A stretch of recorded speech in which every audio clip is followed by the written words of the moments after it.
This week we continue in our series of sutta explorations, where we go back and tap into the earlier discourses of the Buddha and his noble disciples.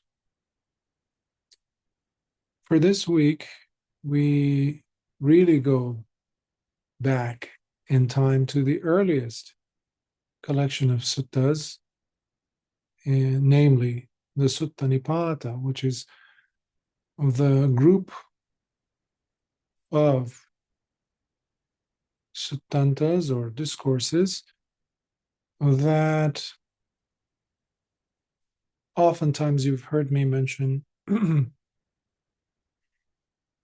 how important they were, enough so that oftentimes they show up in other suttas that came later, specifically where you have encounters between Lord Buddha and a person, a student, or among students themselves, where they're discussing a certain discourse, a certain statement that Lord Buddha had made in this or that collection, in this or that chapter or section or vagga. And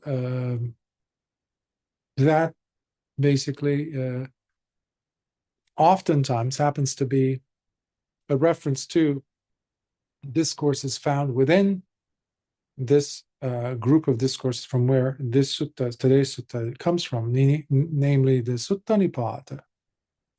Examples we have seen previously, the one that stands out, well, there's the Māgandiya Sutta,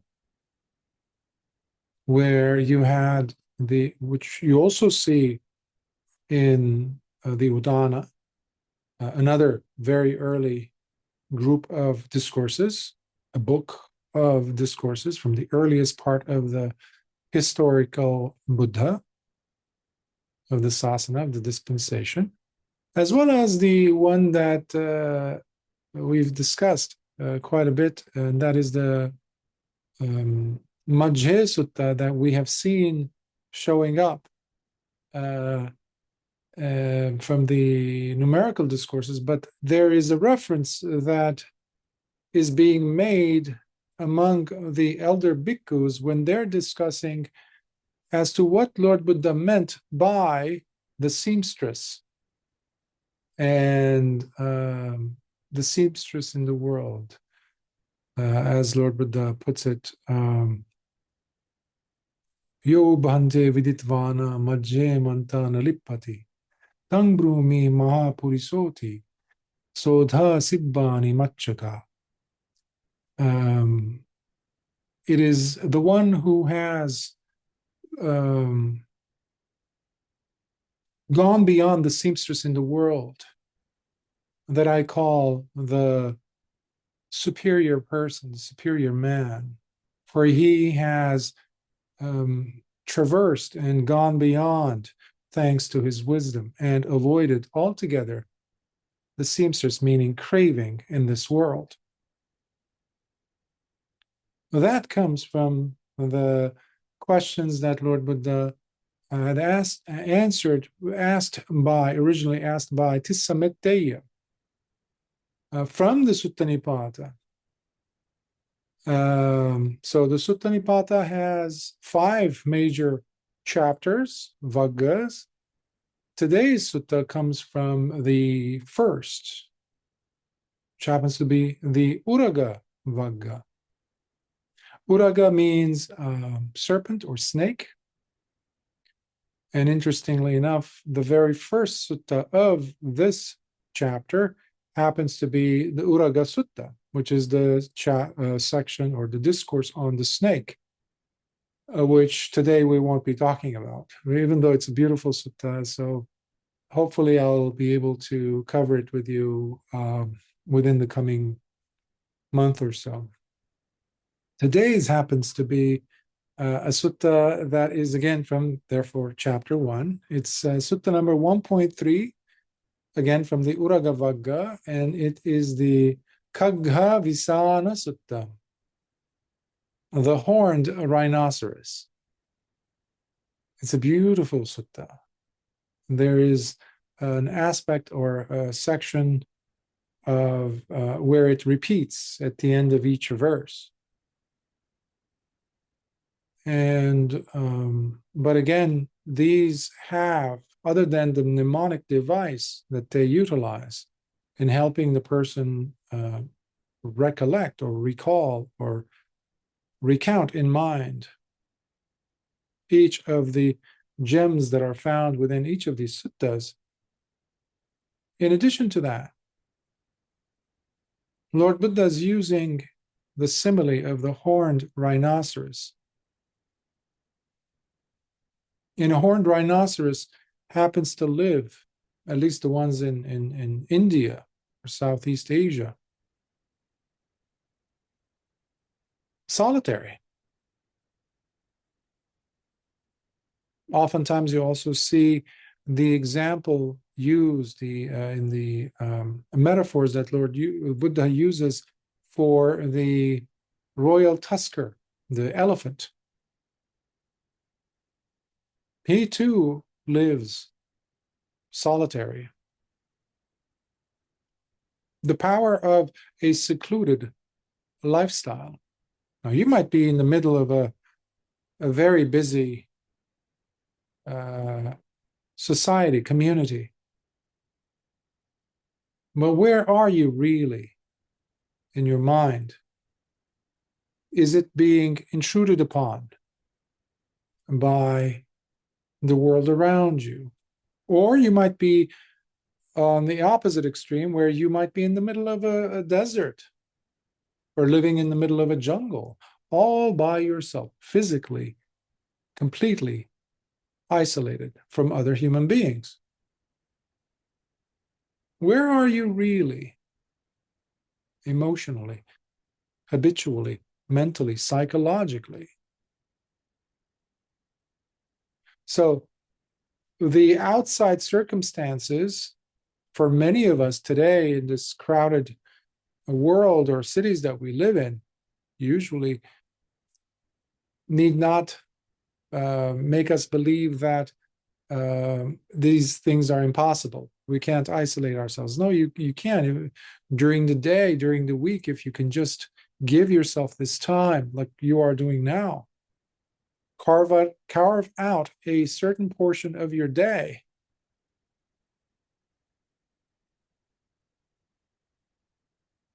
because Lord Buddha is using the example of you're going to see the horned rhinoceros. So you're you're picking up the information that's coming in, and you're looking at the interactions you're having, they are having upon you. These factors, these triggers, six senses are bringing to you. And because we have a response, a reaction to all these data points, if you will, interactions and triggers, to live in, at least psychologically, a secluded, solitary sphere of an experience, of a human experience, allows you to at least look at your own reactions vis-a-vis what's coming in, the trigger,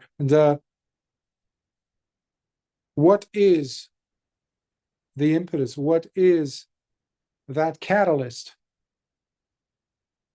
that spark that caused this? Why am I feeling so much rage? Why am I feeling, let's say, jealousy? All these things. Now, what many people do, they plunge into the midst of the crowd to muffle, to silence this. But when you're living alone, it allows you that silence where you can hear what's happening, you can see what's happening. You cannot run into this or that relationship that interaction, because you will hear the echo coming back from you, meaning you have nowhere to hide from yourself at that point when you are living alone like a solitary horned rhinoceros. So I would invite you to look at the word solitary and try to see yourself in there. Because each of these discourses are really talking about you. And as far as you're concerned, only about you.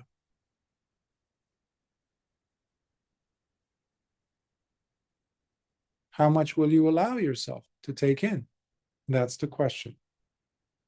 So, this is Sutta number 1.3, Sutta Nipāta, from the Uragavagga, Khaggavisāṇa Sutta, the horned rhinoceros. Let's begin. Having relinquished all manner of violence and any desire to cause harm to anyone, do not wish for sons, nor the close association with another, and instead continue on your path, living alone like a solitary horned rhinoceros. Let me continue, read a few verses, and then I'll pause. As a result of closely associating with another, affection arises due to love, bringing you sorrow and much pain.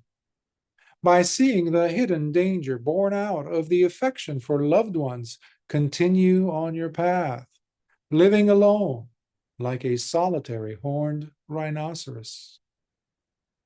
Giving attention, offering sympathy, and worrying about the welfare of loved ones and friends, you miss out by delaying your own progress in the holy life. Reflecting on the dangers of the shackles of intimacy, continue on your path, living alone like a solitary horned rhinoceros. Desiring for children, wives, and the attention of other women is like the uncontrolled proliferation of bamboo trees, entangled and trapped, much like a young bamboo shoot, still uninvolved and free. Continue on your path, living alone like a solitary horned rhinoceros.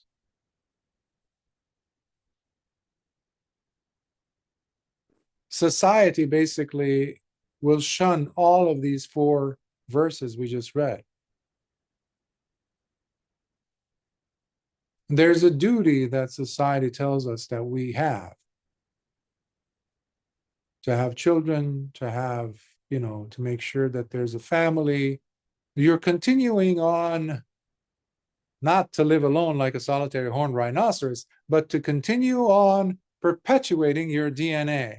That's what society wants us to do. And they will put up a fight, even when it comes to trying to carve yourself out a certain portion of your day to meditate alone.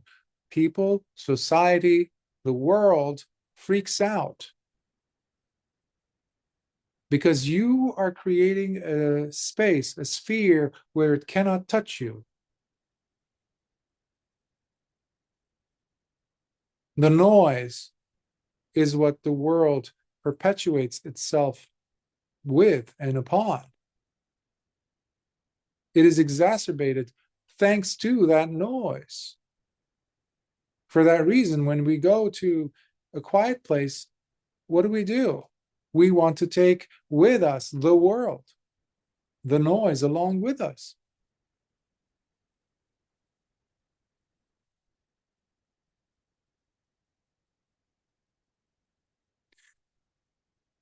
Starting from the first verse, Lord Buddha is saying, to desire harm upon someone else,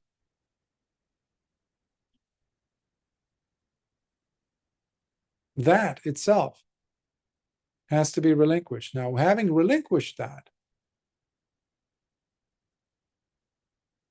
if you really want to live the holy life, if you really want to practice and develop spiritually, you have to push the boundaries that have been placed upon you, either by yourself or by society, your family, etc., etc. Now remember, these earliest suttas were specifically spoken to recluses. In most cases, they were just spoken to recluses or those Lord Buddha saw were on their way to become arahants. Men and women who were really, really close. So the encouragement here is not to beat around the bush, as they say, and to go straight to the jugular and really shake the person off from their attachments. Because we, as a species, love to rely upon pseudo-securities. The pseudo-security of family, loved ones. People have sworn to me over the course of my life how important family is. But interestingly enough,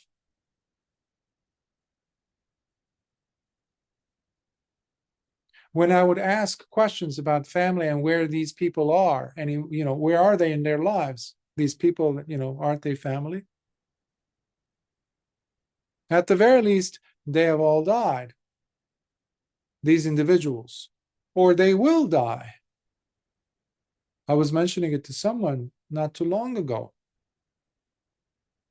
Where's the security blanket in having that person in my life? Attachment, closely associating with another. The next verse, Lord Buddha is saying, affection arises due to love, which brings with it sorrow and pain. We do not want to hear that. The moment you have someone be introduced into your life in whatever capacity, but one that is very poignantly close, deep in generating specific types of nice feelings, warm feelings, that moment also is the moment where the dread comes in. The fear, the impending threat. And now you are constantly, it's like that person who worked so hard to build a fortune, and now they have placed that fortune right there in the middle of the street, not even inside of a safe inside the house, behind a vault. No. The moment your loved one goes or even sits there in front of you, something could happen to them. Now, the problem is we place so much attention, so much of our lives and significance upon that entity over there. Now, of course, we need people in our lives. Lord Buddha also emphasized how even recluses, especially recluses, have to give generously a portion of their lives to the public, to even helping each other, fellow companions in the holy life. So this is not shunning all manner of association, but not turning it into something that it can never fulfill.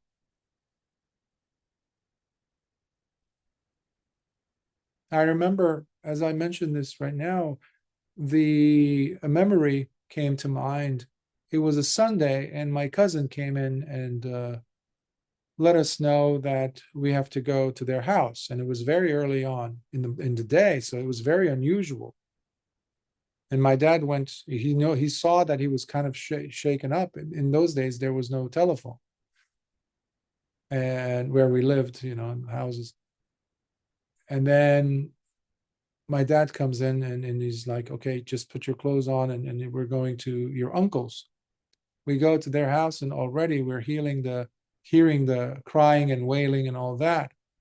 Well, apparently, my uncle, my maternal uncle, and his wife, my aunt, the mother of my cousins, they had been having their morning coffee.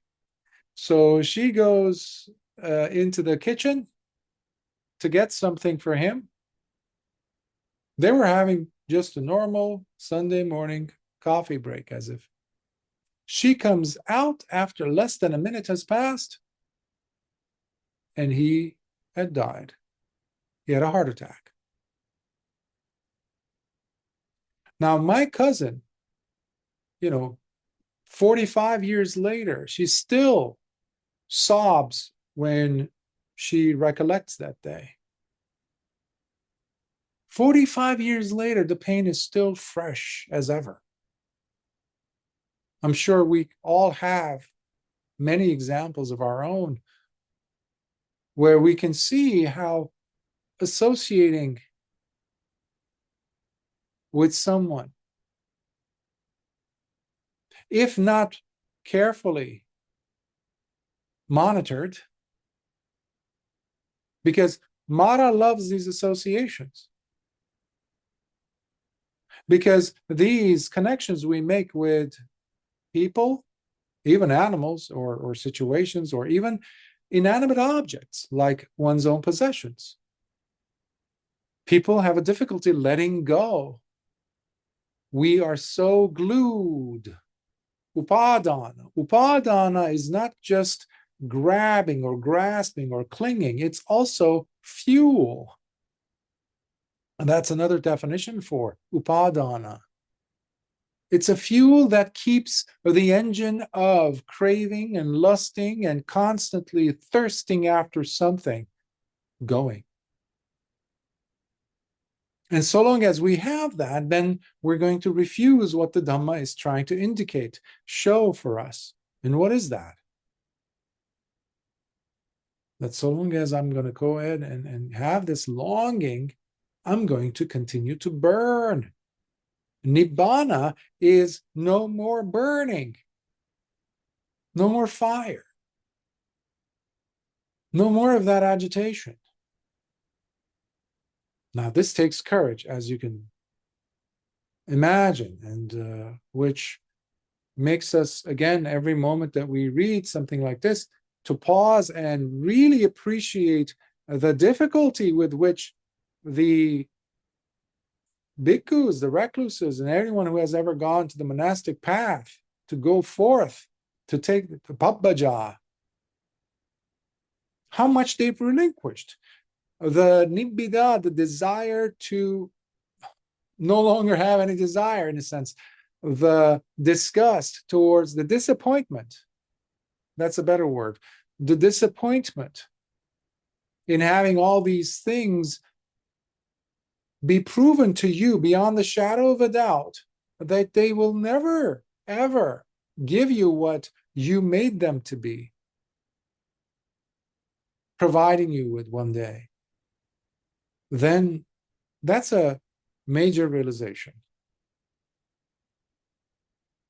I once was at my high school friend's wedding. I was in my 30s, and I was a layman, and so we went to junior high and high school together. So during the reception, he gets on stage with a mic and he starts laying out his own plan. I might have mentioned this some time ago, I think. But basically, he said something along the lines of, according to his philosophy, between the ages of, well, until the age of 20 or so, 18, you need to get your education, high school, and then you need to go into a career. You need to find a job. You need to build a fortune. And you can go ahead and do that, but by the age of 30, you need to get married. If you haven't gotten married by 35 and don't have any children, then you've wasted your life. Well, guess what I was? I was 35. I was single, and I was sitting there at his wedding reception, being in a way scolded, chastised for not fitting into the great or the grand plan. People were clapping, applauding him, obviously. And I was looking around. Talk about a sore thumb, sticking out like a sore thumb. I felt bad for them, because I also saw that when you have such a relationship with someone, that means you're too much involved. You're too much in it. Too much is riding on the line, as they say. By, like Lord Buddha said to King Pasenadi, who came in complaining that Lord Buddha had said, every loved one you have is a source of dukkha. He resented that. And he went to Lord Buddha to clarify, and Lord Buddha said, do you have a favorite child? And he said, yes, it's my daughter. And he started to all, like, getting so excited and happy, this and that, as he's talking about his daughter, the princess. And Lord Buddha says, imagine she fell and she broke her ankle. He says, no, Bhante, don't say that. Why? What happened to you? What if she died? Oh, no, don't say that, Bhante. Why? Because that hurts. I don't want any bad thing to happen to her. He says to him, asks him, what is this generating in you right now, even as this hypothetical is being presented to you of your daughter one day, let's say, or, breaking her leg or dying? She will die. Oh, that's horrible, Bhante. He says, would you consider that as a pleasant feeling or a painful feeling? He says, oh, that's a most definitely dreadfully painful feeling that I'm having now. He says, there you go. So what this is doing is allowing the person who hears these verses to practice patinisagga. You pick up only to give up. You can still be a layman. You can still be a devoted mother, father, a layman, householder.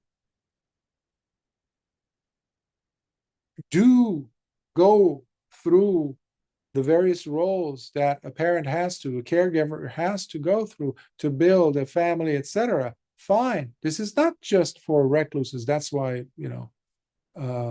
I'm sharing these suttas, because unfortunately they're not being, most people don't know these suttas. That's why I wanted to retranslate these suttas, which I did last year, because they're an ocean of jewels for us to tap into and gain wisdom from. So you can go through these responsible roles, but while firmly understanding and seeing beyond, going beyond the flood, going beyond the passions, not to make a fool of yourself when that loved one dies. Not to be shocked.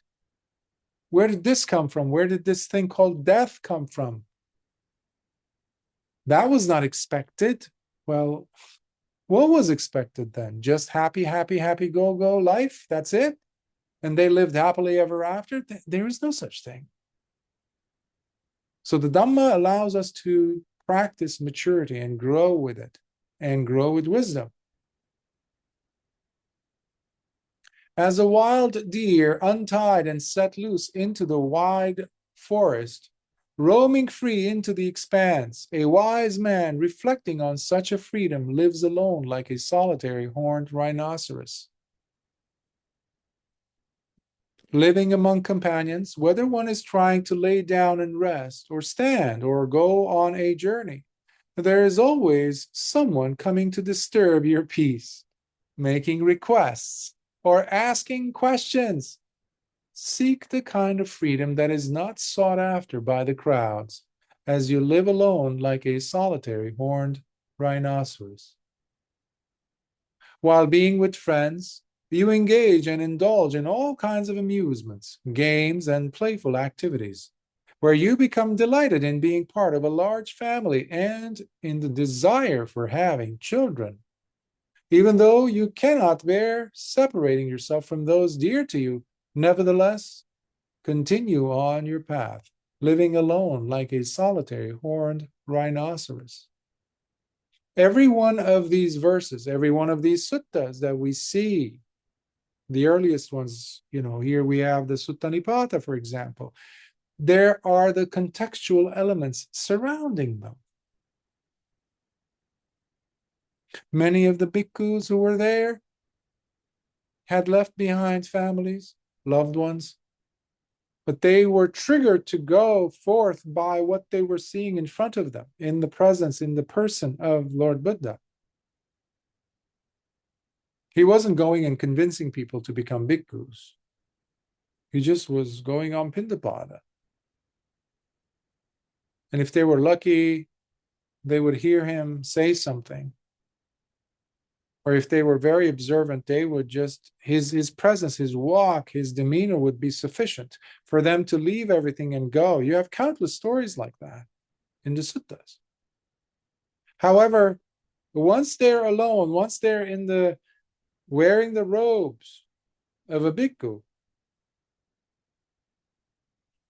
either lay people would pass by or they themselves would go on Pindapāda, on alms rounds, and they see families, they see children roaming about, and suddenly they would recall the child's voice, their own children's voices.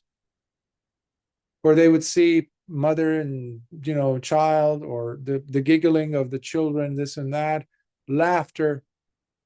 And here they are walking alone back to the monastery or to the woods to eat by themselves, when they used to eat surrounded by, I don't know how many people, extended family. Now they're alone. So this is shocking for the average person. They need extra care. They need, because Mara, this is Mara's domain. This body is Mara's. The world around you is Mara's. The six sense doors. And that means everybody is Mara for you.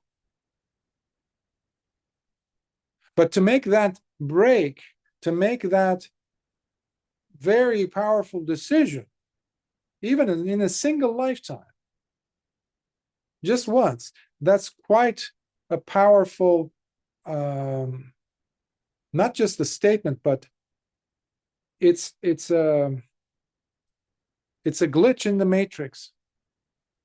It shakes everything. It vibrates. There's an earthquake around you that happens because it was compelled. You were moved into making that decision to walk away after careful study, because it's not just an emotional decision that you made. But ever so often, the person, Mara is going to come in, and you're going to be weak, and your intensity of that desire for Dhamma will not be always at that peak level. So Lord Buddha would have to say some verses like these to many to get them to recapture that moment, or they would just go and they just snap out of it. It's like, yeah, what was I thinking? What was I thinking? And if you remember from the Rattapala Sutta, where Lord Buddha waited for Venerable Rattapala to become an arahant, and then he said, go to your family's village, because he knew he was an arahant. There's no way he could fall back, because the temptations will be great. And boy, they were great for him, because his wives tried to seduce him. His parents tried to seduce him with the money, the treasures that they had, because he was their only son and he had walked away from all that. But for an average person, it's too much to walk away from. This is another reason why we have to be as bhikkhus to have a wall around us, metaphorically speaking, in regards to amusements, entertainments, things like that. That's why we don't go to like shows and things, because they generate, for the average person, it's going to generate that feeling of, yeah, I miss those days. What am I doing? Oh, I'm in robes. Why? Look at them. Look over there. They have a family. Look at them. The child is on his lap, and I'm here by myself. These things could happen. And they do happen, unfortunately, in these day and age, because you might not be going to a show like Cirque du Soleil or some type of like an entertainment event. But if you have a cell phone, you have that coming to you. So this is where we need to practice restraint. Again, now I'm not talking just about monastics. I'm talking about every one of us, monastics and lay people. Because these will perpetuate the influxes, the leakages, the asavas, the contaminants of the heart. Because when you have bhikkhus living truthfully the holy life, then what you're talking about is those who are at the front line of the apex, the sharpest edge of an arrowhead, the tip as to what you will have to face to really live the holy life. That's why they're inspiring for most dedicated, devoted, faithful lay people who are on the path of Dhamma, to become an inspiration for them.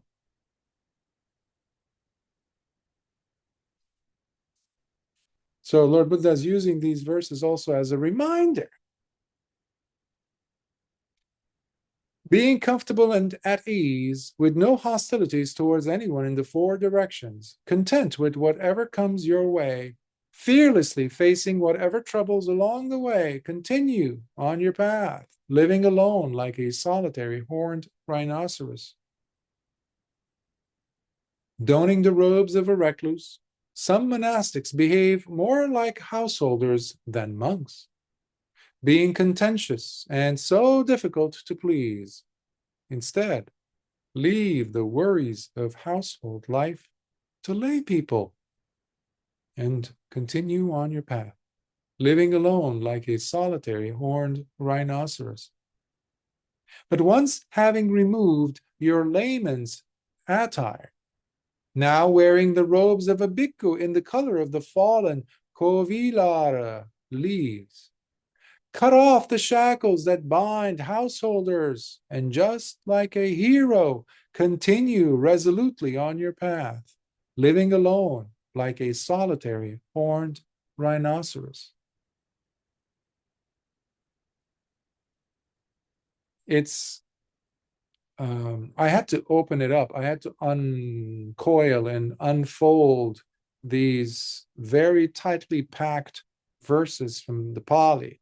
I had to go back to the Pali when I was translating these, because the way that usually I had seen them over the course of my life studying the Dhamma, they were the Sutta Nipāta verses I'm referring to here, they were so beyond me.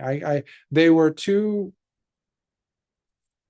intangible for me, not unrelatable. Yes, that's the term.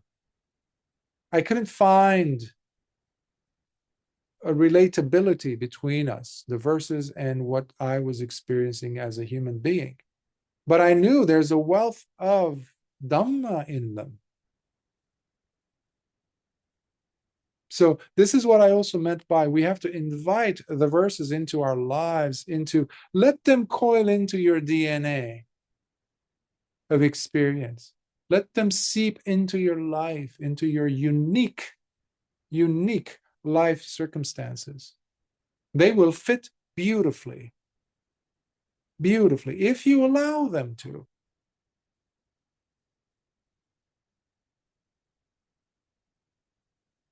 There's always someone that we can complain about, which generates a very subtle hostility within us, which can turn into a blazing flame, fire. Stay contented with where you are, what you are experiencing, understand it by fearlessly facing whatever comes your way.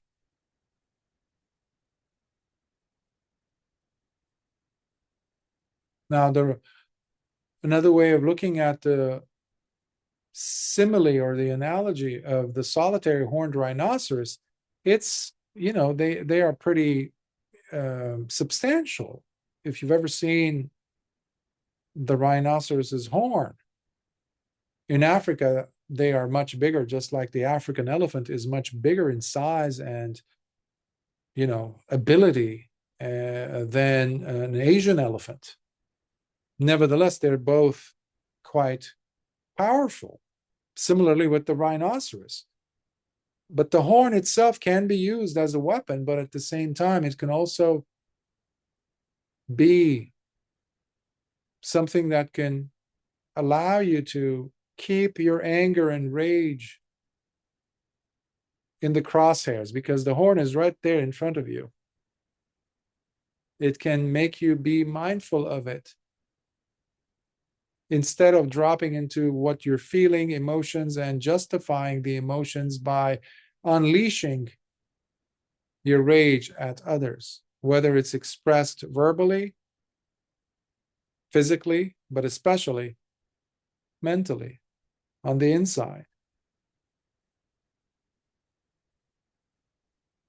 Similarly with the robes of a recluse, they are not there to cover anything.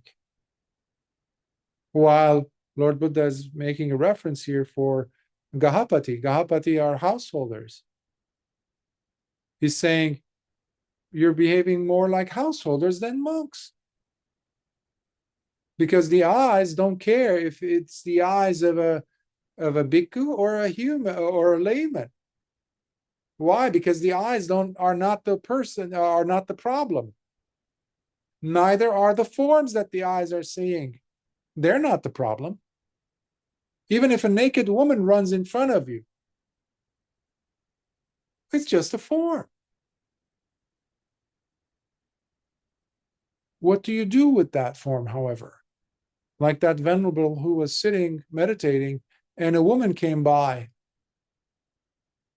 He was alone in the forest, and she came by, and she looked at him. She was running, I guess. She paused, she looked at him, she giggled, showing her teeth. He saw her, and she rushed off. Less than a minute later, a man shows up and he says, Venerable, did you see a woman pass by? And he says, I didn't see a woman. Are you sure? He says, well, I did see a skeleton, he says. I can't tell if it was a woman or a man, though. Why? Because he saw the teeth. He didn't even see a smile. He saw the teeth. Why? Danta, which is one of the 5 crucial meditation objects that we get on our ordination. Kesaloma nakadanta and tacho. Danta. He saw Danta. He saw the teeth. And guess what? Connected it to the rest of the skeletal system. There was a skeleton running about in the jungle, as far as he was concerned. What does that mean? For that bhikkhu, craving was gone. The seamstress was eliminated, obliterated. So the eyes could see forms. That's a burden he has to bear. Forms are going to be there so long as you have healthy eyes and you're directing your eyes in a certain direction. But what you do with these two, that's crucial. So when you're wearing the robes, your mission is to cut that binding agent that connects these two, form and eye, meaning craving in the middle. That has to be eliminated. And that's why we wear the robes. That's why we shave our heads. That's why we live the lives that we do. not like householders.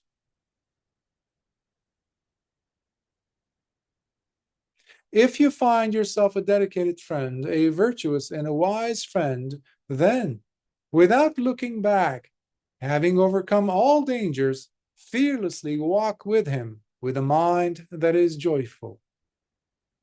But in case you are unable to find a dedicated friend to be your virtuous and wise companion, then, just like a king who has relinquished his vanquished kingdom, continue resolutely on your path, living alone like a solitary horned rhinoceros. What powerful images. I remember in my 20s, I went to a bookstore, one of those large chain bookstores. I think they're closed now, most of, at least in the West, in the US, Borders, I think. You might find them here and there around the world. But anyhow, I went in and I saw this book. It said, never have dinner by yourself again. Like, never go out to eat by yourself. And I was like, I was single, I was a layman, you know. For me, it's just like that wedding reception thing. I was like, why? What's wrong? Because I take myself out to dinner. Like, I go eat a burrito, I go and eat something every once in a while. So now I can't do that either? Why? Because in society, if you're eating or if you're out and about by yourself, there's a problem. You're not fitting in. Something is wrong.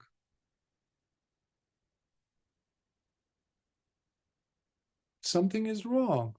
But why? What if you're able to become your best friend?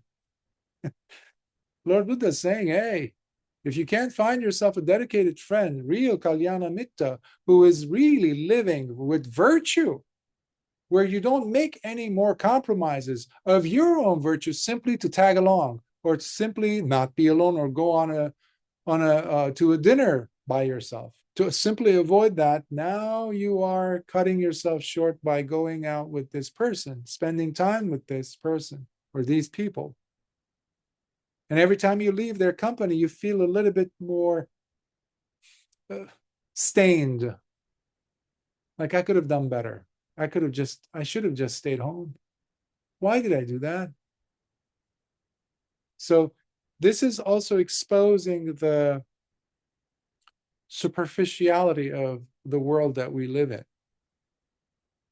However, if you do have a Kalyana Mitta who is virtuous, someone who inspires you to become even wiser than you are, allows you to become a better human being, then by all means.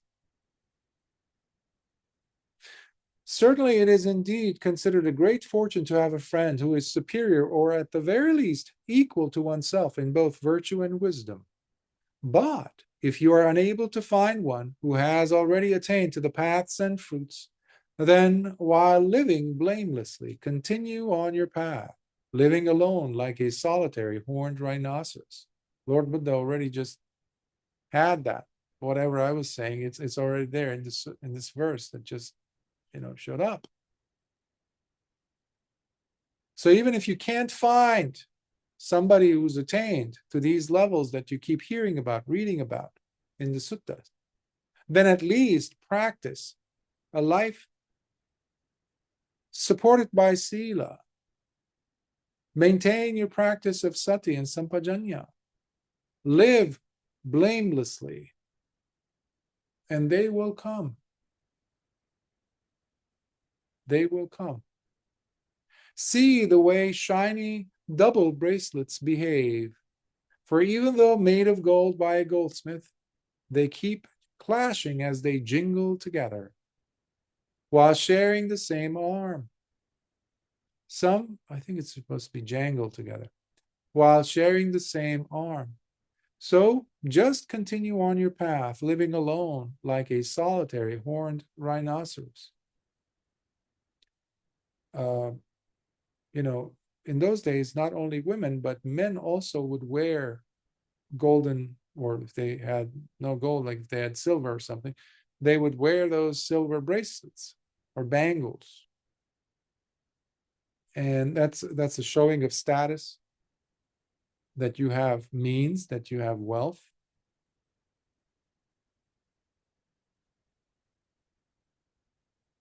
But that's also, it's a reference. They will make too much noise when you're surrounded by a lot of people, by individuals in your life. In just the same way, when there is another living with me, soon there will be words of praise or abuse directed at each other. Considering this troublesome possibility for the future, just continue on your path, living alone like a solitary horned rhinoceros. It's one of the 8 worldly conditions. It's only a matter of time before it happens, where the praise will turn into blame. But if you've been top heavy, if you're too focused on just getting the compliments, the accolades, then you're setting up yourself for a major fall, a major letdown, a major disappointment is coming your way for sure, because it's simply neglecting the opposite side of that coin, which is going to bring about the opposite sensations in you. Different kinds of sense pleasures, disguising themselves as sweet and delightful, only serve to agitate the heart by exposing the dangers hiding in the 5 ropes of sense pleasures. Just continue on your path, living alone like a solitary horned rhinoceros. It is limitless, the different sense pleasures, or the different things that the sense pleasures could present themselves as. Every moment they're disguising themselves. Every moment there's something else. Craving bringing to us says, don't worry, don't worry. This didn't make that much of an impact on you, but this one will. Oh, look at this. This texture is lovely. Oh, for a touch, let's say. Oh, don't worry. It's like, okay, you've been sitting on that lovely cushion sofa and you're bored, right? You just, I don't know. And then, oh, you haven't tried that ice cream over there. Oh, we haven't seen that sunset over there. Oh, look at that. Listen to that music.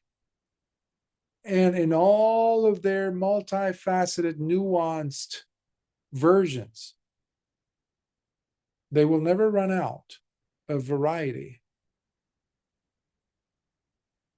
But the solitary horned rhinoceros will have the stoic position to stop oneself in the midst of that chaos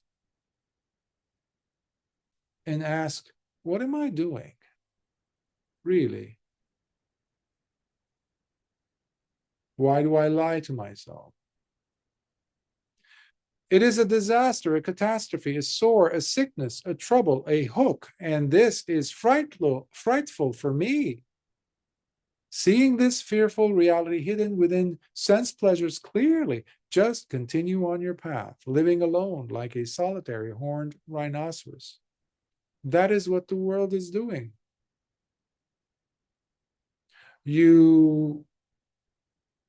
Every time I've been to a big city, this happens to all of us, I'm sure. When you're driving or you're going through some streets, there are billboards everywhere, and the amount of sensuality that's being dumped on people. Well, even if you're in your home, you're going to go and to go to a website, or you click on YouTube, suddenly there are things popping left and right, things that you're not even interested in, things that are completely beneath you, things that are disgusting, sickening, they show up.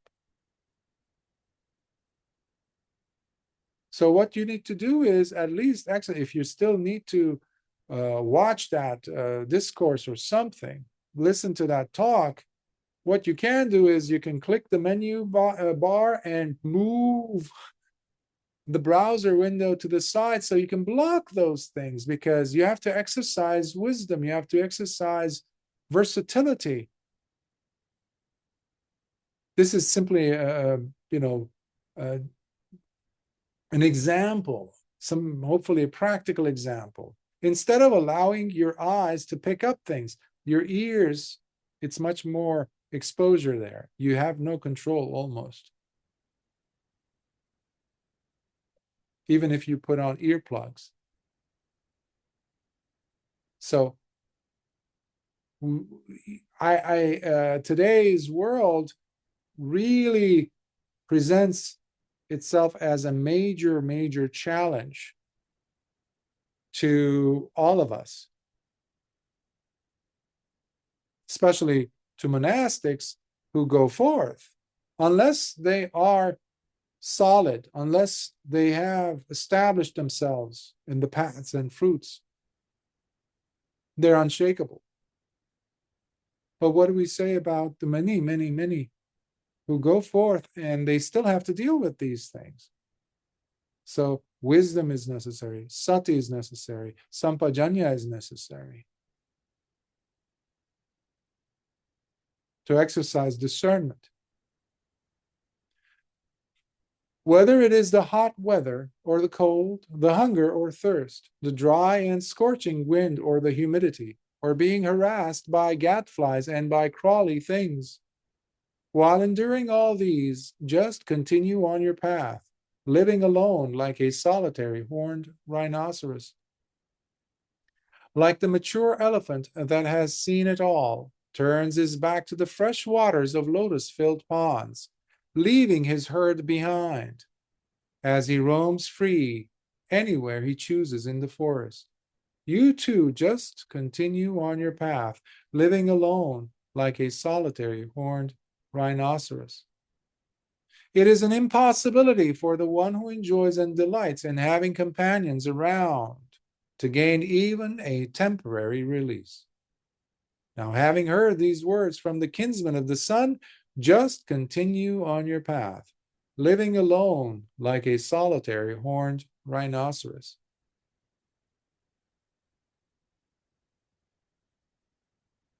The Pali texts, they allow us to see the Dhamma undiluted. For that reason, we need to go beyond commentaries. And when I say commentaries, I'm also saying modern day commentators, because people are reflections of their time. You see this in the field of art, you see this in anthropologically, you see this in educationally, pedagogical devices, and just the cultural colorings will play in the average person, including those who comment on suttas, to try to present a manicured, not to be belittling the Dhamma here by using that term, but it's a vernacular basically, to manicure and to tweak, cherry pick, and trim the words of and the behavior of Lord Buddha as captured in the suttas. That's why we have to go and do the work by looking at the suttas themselves and come up with our own way of understanding, let alone, not, instead of allowing some commentator to use their versions of interpreting as our filter to understand what Lord Buddha really meant. Because here we see very clearly a demarcation line between the world and ourselves. Because over time you had traditions show up that promoted and do promote in the Dhamma, in the Buddhist tradition, the sasana, that promoted sensuality as a means to access the deathless, as a mean of attaining even Nibbana. To this day, you have teachers who teach students that pleasure isn't bad. Pursuing pleasure isn't bad. Sensuality isn't bad. You must penetrate it, though. Use it to gain liberation. There's no way that that and the Dhamma can coexist. So we have to be intolerant. If you remember from the Vairanga Sutta, Lord Buddha is being scolded by this Brahmin. Vairanga himself is named by that village's name. And he says, you teach intolerance. He said, you teach this, you teach that, you teach murder, this, that. And Lord Buddha says, no, if you want to look at it this way, he says, I teach intolerance towards basically ignorance, stupidity. But that's not what you had in mind when you said that I am intolerant. I'm teaching intolerance. We've done the talk on this a couple of years ago, Vairanga Sutta. But here, again, we need to understand the role of the Dhamma that is pure as we can get it.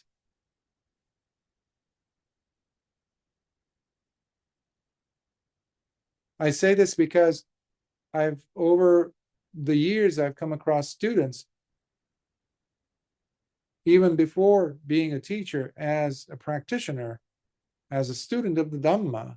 The earlier days, I would have individuals who come to me and say, there's nothing wrong with seeking pleasure and having this and going to parties, doing this and that.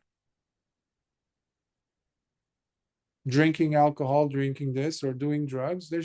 I'm pushing the boundaries of my sensuality because I want to reach that fulfillment and let me make the mistakes first.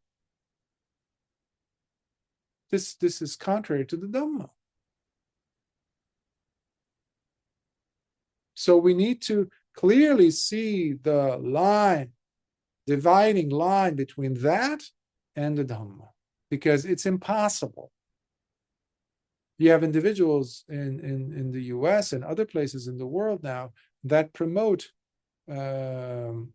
psychedelics. Buddhist so-called teachers are promoting that these days. Typically, I've seen them coming from the lay Buddhist side. Not all lay Buddhism. This is not about all lay Buddhists, of course, but the position of promoting psychedelics and meditation together. That's what I mean. Some teachers are promoting such nonsense. That's not Dhamma. They've already left the Buddhist zip code. They're in some other domain. They have nothing to do with the Dhamma. Even if they've written books and things, or they have followers, they're not talking Dhamma. It's blasphemy. It's heresy. It's terrible for them and their students if they're still there listening to them. Reminding yourself by saying, I have left behind the net of wrong views, and now, having gained the certitude of the correct path, as true knowledge arises in me, no longer am I led by anyone else. Just continue on your path, living alone like a solitary horned rhinoceros. And if and when, or when and if, a person attains even to the first path, or the first path and fruit, you really don't, if you can't find a teacher, if you truly attained to that level, you're set. You're going straight to Nibbana. It's just a matter of time, because it's unavoidable. It's inevitable. It's unmistakable. Your trajectory, your direction. Even if you don't recall, your heart will remember. That's why I insist, I encourage to at least attain that level of Sotapatti. Why? Because Lord Buddha promoted it. At the very least, he kept on saying to the bhikkhus, at the very least, attain to that first stage of sotapanna. Because what if you don't find a teacher? You can't find it in this world today, despite the ability of the Dhamma, which I'm so glad that we have the digital media, and we're using it for the benefit of the sasana. And that's why I'm doing my small part in whatever I can to reintroduce these suttas, retranslate and upload them. But what if you can't find a teacher? Well, at least if you attain to that level as a stream winner, you will be your own teacher. And you won't falter.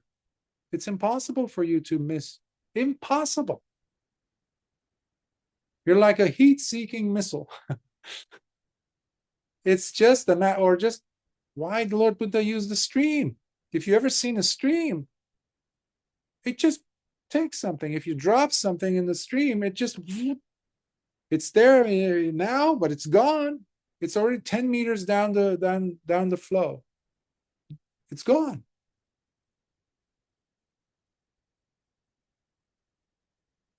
Without any greed or hypocrisy, with all impurities of the heart removed, and no more desires left in it for the world, just continue on your path, living alone like a solitary horned rhinoceros. Stay away from evil friends who possess wrong behavior, those who are blind to the goal of the holy life, and who choose to constantly engage in immoral actions. So, instead of hankering after those with wrong views, do not abandon working on yourself and just continue on your path, living alone like a solitary horned rhinoceros. It takes guts. It takes tremendous courage to walk your path alone.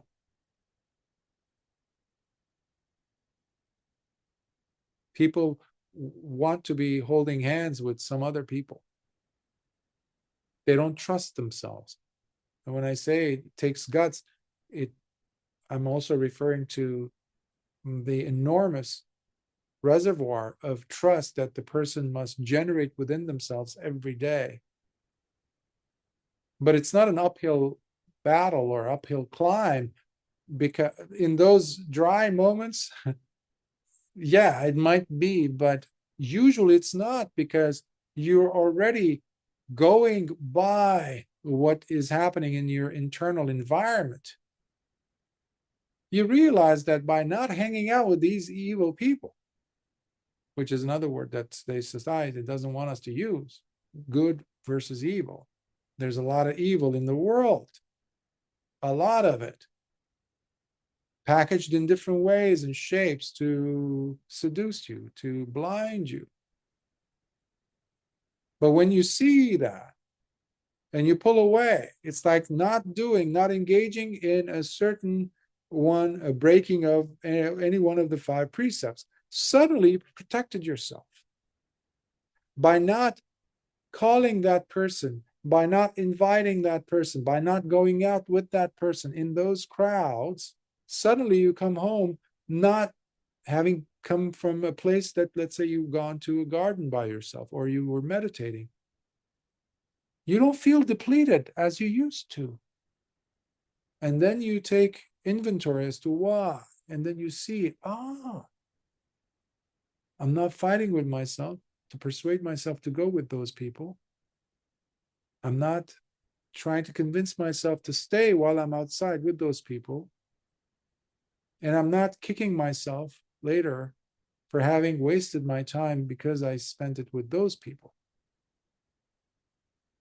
It takes courage. It takes trust in you, trusting the sanctity, the purity of the Dhamma in your heart. And for that, you need to be like the solitary horned rhinoceros, the way I see it. Keep company with the noble who is quite learned, possessing a solid grasp of the Dhamma, a true friend who trains you with his uplifting and eloquent speech, pulling you out of ignorance, By having your doubts removed thus, just continue on your path, living alone like a solitary horned rhinoceros, no longer finding any satisfaction in whatever the world considers fulfilling or delightful, experiencing them instead as insufficient and incomplete. Stand unadorned while speaking your truth, and just continue on your path, living alone like a solitary horned rhinoceros. Stand unadorned. That's how I wanted to capture that moment of truth is naked. Truth doesn't need any embellishments. I think it was Mark Twain who said, I love saying the truth because the truth is wonderful because you don't have to remember anything. You don't have to embellish it. You don't have to add any nuances or tweak it. But that's what you have around you today. People are not saying what is really going on in any arena of human endeavor. Everybody is beating around the bush. Why? Saying it like it is. Well, I don't want to hurt. Who are you not trying to hurt? You're actually causing more harm. One of the reasons why the world is in this state and has been for centuries is because our walking away from being honest, truthful, being liars, deceptive. The other day, there was a recording done where I mentioned about disinformation. In my years of high school and early college, there was no what was that disinformation? They came up with it. No, previously it was known as deception or lies. What happened to lies? It just disappeared. It's that overnight it became disinformation. No, it's flat out lying to ourselves when we allow the influxes to roam free, when we allow ourselves to keep doing the same mistakes that bring us more suffering. Leaving behind children and spouse, father and mother, wealth, possessions, and relatives too, along with sensual pleasures as much as you are able to. Just continue on your path, living alone like a solitary horned rhinoceros. It is a trap, an attachment from which there can be no protection or satisfaction, but only misery, so long as you are in it. Understanding this to be the truth, the wise should just continue on their path, living alone like a solitary horned rhinoceros. Tear up those shackles and ropes that bind you, just like the fish, fighting for its life, bursts through the suffocating net and swims free, or like the blazing fire, having burned through, does not return back to the ground it has scorched. Similarly, just continue on your path, living alone like a solitary horned rhinoceros. When I was translating this last year, it was such a poignant picture. Imagine a field, tall grass, dry grass, and the fire goes through. Like it happened in Australia a few years ago. It's happened not too long ago in Europe and in the US and other places. If you've ever looked at what happened to that field, those fields where the grass used to be, and now it's just scorched black. It's like charcoal, black. Do you see fire ever returning to it? There's nothing to burn. There's no upadana. There's no fuel. There's no fuel. What a powerful image Lord Buddha's using. When I read this, the image that really comes from real life situations where you have bhikkhus or monastics or individuals who find the Dhamma, they say, that's it, that's it, that's it. I'm dedicating my life to it. And then after some time, they walk away, they disrobe, or they, if they're laymen, never put on the robe, they just go back to how they lived their lives before the Dhamma. What are they doing? They're looking for more fuel, and they're going to find it. There's plenty of it. But not for the person whose field has been burned, scorched to the ground. That's what needs to happen. So you walk and you never turn back. Why? Because if it was that great of an experience living with sensuality, then it should have, proven its worth. I've lived all this life up until that moment where I realized that no, this isn't for me. So you go forth. But after that moment, the decision, you go back to that decision and you say, why did I do it? Oh, because of this. It's compelling of a reason, because you want to put an end to that suffering, because that's the thing which leads us from life to life to life to life. That's why the Arahant, when they make their exclamation, their declaration at the end, at that moment when they realize Nibbana, one of the things they say is, there is no more re-becoming in any plane of existence any further. Period. Lights out. Why? Because they're not interested to go back looking for new fuel. It's done. It's done. So that also has a position-taking role. Their position-taking is not, you do it once and that's it, and then you go back and remember, yes, I remember when I was a bhikkhu, when I was practicing. No.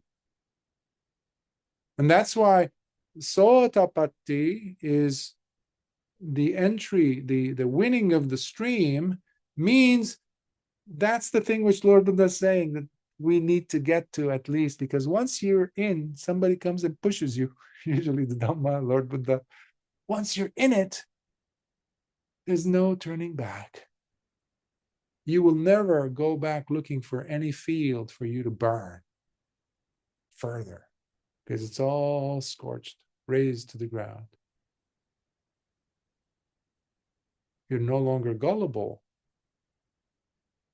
to the six senses. With eyes lowered, with no desire left for exploring new places of travel, with sense faculties guarded and the mind protected, without any leakage of mental contaminants, nor burning with longing, just continue on your path, living alone like a solitary horned rhinoceros. Having left behind a layman's attire, much like a coral tree that has shed all its leaves, now, while you wear the saffron robes of a bhikkhu, continue resolutely on your path, living alone like a solitary horned rhinoceros. No longer lusting after the flavors of the senses, not contentious, and no longer responsible for another, going from one place to the next on your alms round for your sustenance, and no more bound to this or that family. Just continue resolutely on your path, living alone like a solitary horned rhinoceros. By giving up the 5 hindrances and kicking out all the deceptions from the heart, neither depending on others nor having any affection or hatred towards anyone, continue resolutely on your path, living alone like a solitary horned rhinoceros. Having left both happiness and pain behind you, along with the delights and miseries of the past, while attaining to equanimity, that is, the stainless serenity of the heart, just continue resolutely on your path, living alone like a solitary horned rhinoceros. Resolutely putting the effort to reach the highest goal, neither drowsy nor half-hearted, but driven and with strong intent, powerfully and vigorously continue on your path, living alone like a solitary horned rhinoceros. Not neglecting the importance of seclusion while going through the jhanas, always living in accordance with the Dhamma, so to never go back to the wretched states of existence and rebirths. Just continue resolutely on your path, living alone like a solitary horned rhinoceros. The goal of the holy life, the highest goal, the deathless, Nibbana. All these are synonyms for that extraordinary state, the state of pure liberation. We see again and again and again in the suttas, but especially in the lives of the arahants, how to gain the extraordinary, they had to show extraordinary effort. They had to show extraordinary zeal. They had to show extraordinary chanda or desire. They had to show extraordinary efforting, in fact. Not lukewarm, not lame, not weak effort. If you have weak effort, you're going to get a weak result, lukewarm result. And no amount of using adjectives or imagery is really going to pull you out of your misery. Why? Because this is a practical path. This is a path that delivers.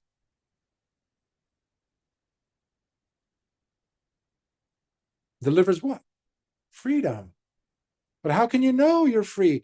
You won't feel suffering. That's a good example. You won't make the stupid mistakes you used to. You will feel protected.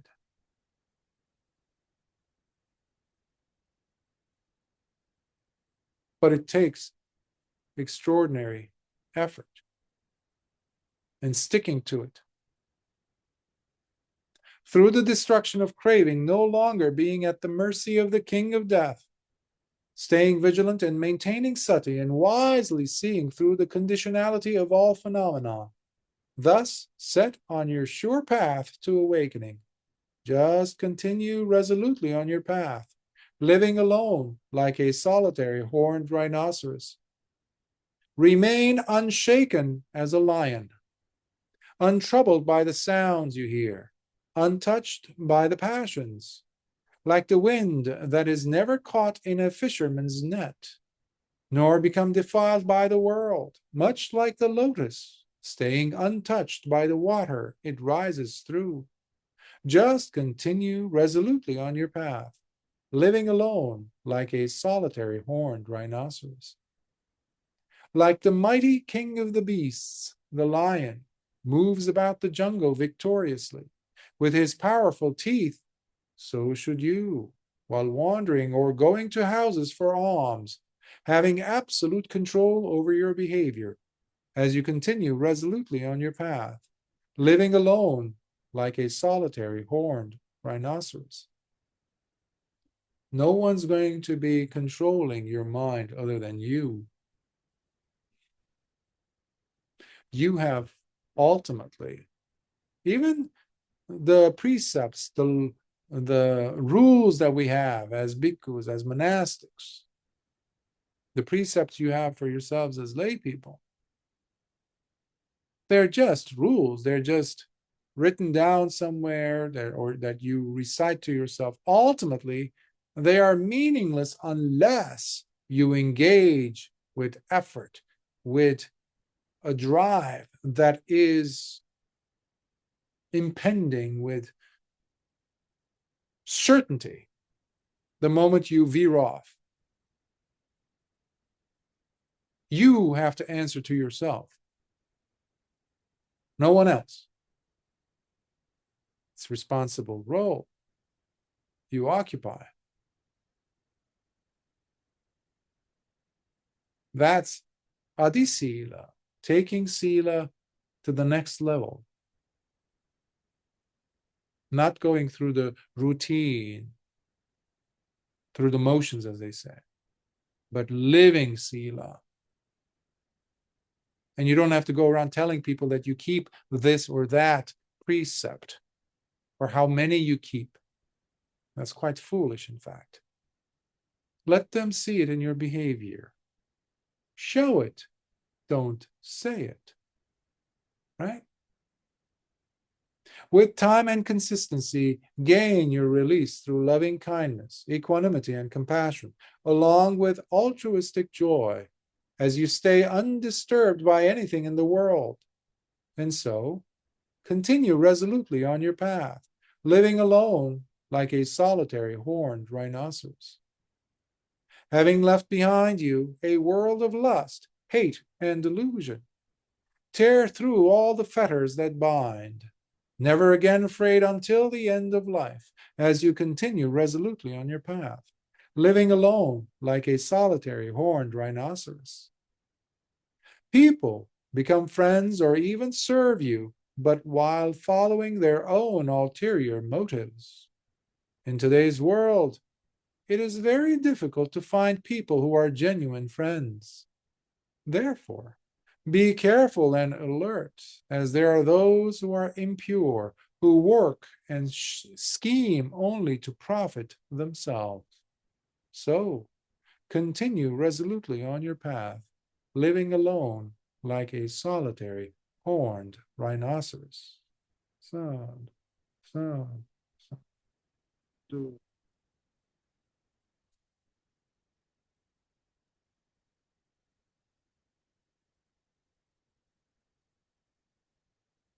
In the world, people in the world today, Lord Buddha is saying 26 centuries ago, almost 2,600 years ago, Lord Buddha is highlighting things that we see in our world, in people.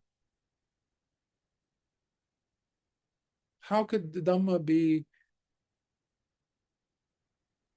just for people who lived back then?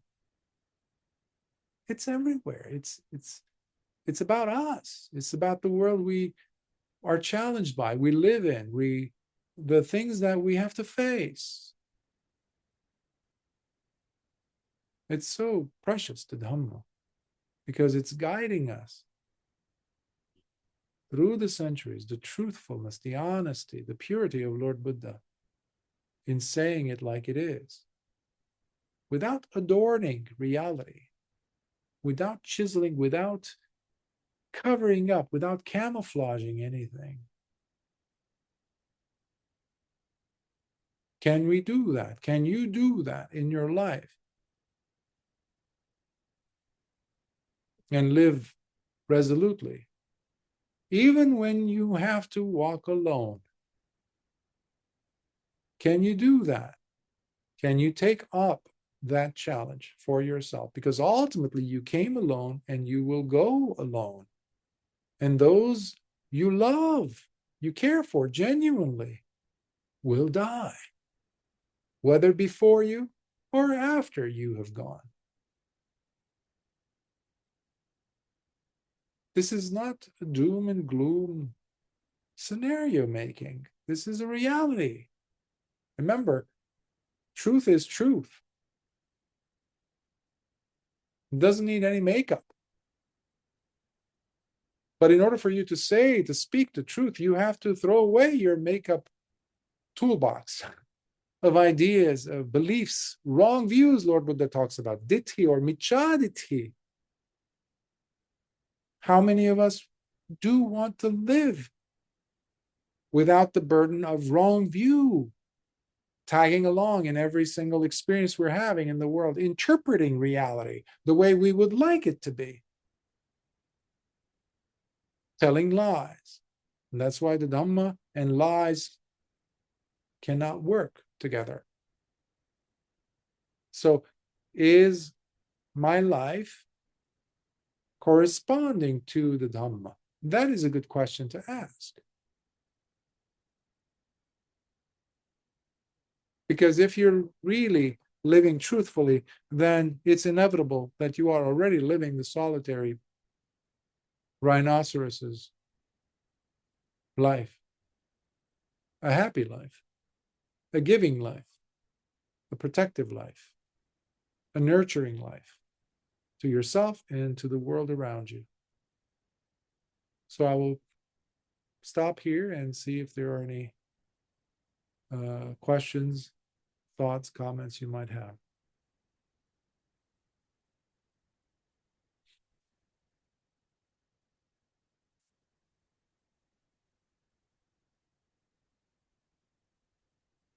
Sutta Nipāta is it's all verses, by the way, but you see how much Dhamma there is. In those days, they didn't have Majjhima Nikāya, this and that, so they were recited later on by Venerable Ananda in the first council, but they did have these verses. Either it was the Itivuttaka, Udana, the Sutta Nipāta, of course, but there's so much Dhamma there. So I'll probably do a few more. Let's see how, because there's so many of them. They're wonderful. So, and they're good meditation topics in a sense. If you, they help also when you are about to sit or about to start your day.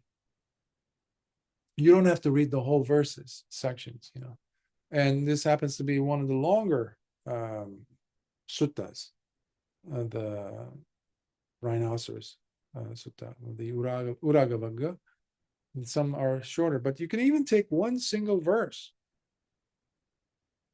And the PDF is available. I even narrated the whole book online, but you can take just one of these verses and use it as your meditation theme to kind of get you in focus. And then drop it. Stay with sati and panya. And when you go about your day, apply the four postures, meditation on the four postures: sitting, standing, walking, lying down.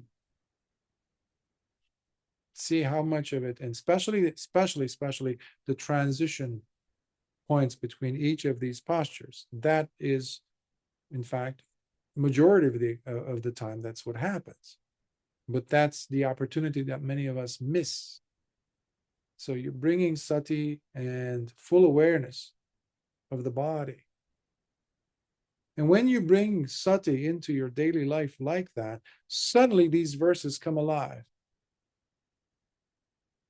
Suddenly you realize that, where did that sanya come from, that perception? I didn't invite it. And then you remember that those two lines from Magandiya Sutta. Sanya virattassa nasanti gantha, panya vimuttassa nasanti moha.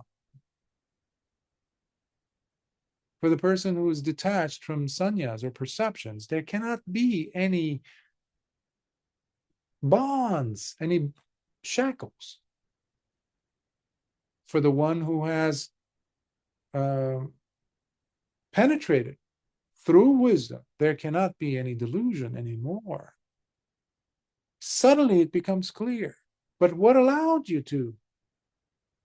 Sati was there. Sampajanya was there. Every gesture you make, see if you can give it a dose of sati. Be fully present. As much as you can. There's going to be many, many gaps here and there. But fine. Don't focus on the gaps. Focus on those moments where you fully lit up with sati. So if there are no questions, let us then go ahead and transfer some merits.